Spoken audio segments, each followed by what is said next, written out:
Guys, has your doctor or doctors told you to stop running because of your bad knees?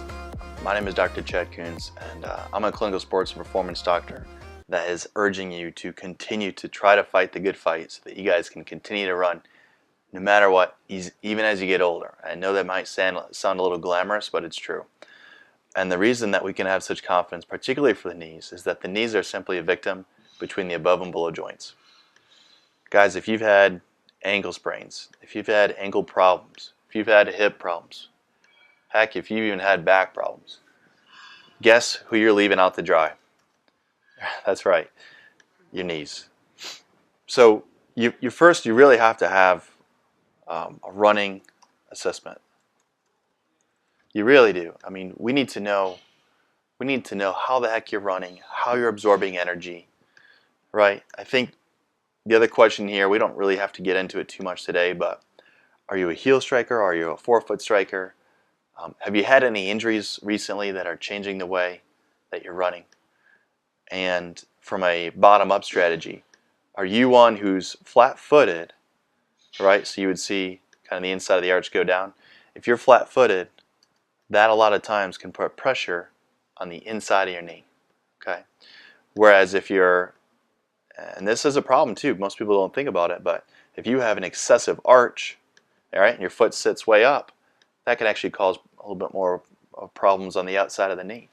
So we need to address from a bottom-up perspective what could be possibly going on and what we can correct, right?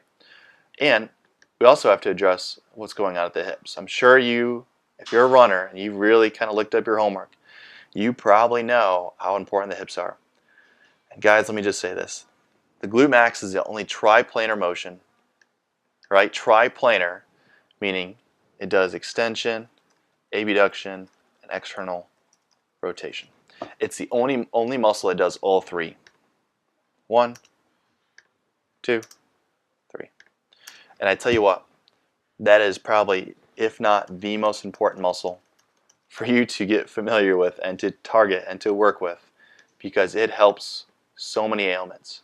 One thing I see a lot with my runners, just to kind of give you a heads up, is the knee goes in. Oh, start that over. The knee goes in when you're running. All right. One of the muscles that can combat that was that glute max that we just talked about. So instead, the knee's going out. Okay. So I encourage you guys to continue to fight the good fight, to continue to run even if your doctor says you shouldn't run, because my guess is they haven't spent a whole heck of a lot of time walking you through a running assessment. I would need to know what your running form looks like. I would want to know what your hip strength and range of motion looks like. We need to take a look at your feet, right? Are you flat-footed, or do you have an excessive big arch, which we kind of call in the medical terminology world pes cavus? And then, we need to know about any other injuries, things you guys might have even forgotten that we need to address. It may not be simple, but I can almost guarantee you it can be done at some level. Even if you've had a torn meniscus, even if you've had IT band syndrome, it's going to be a lot more than foam rolling. I can tell you that right now. In my experience, almost everyone comes in foam rolling, but there needs to be a lot more of a conversation rather than that.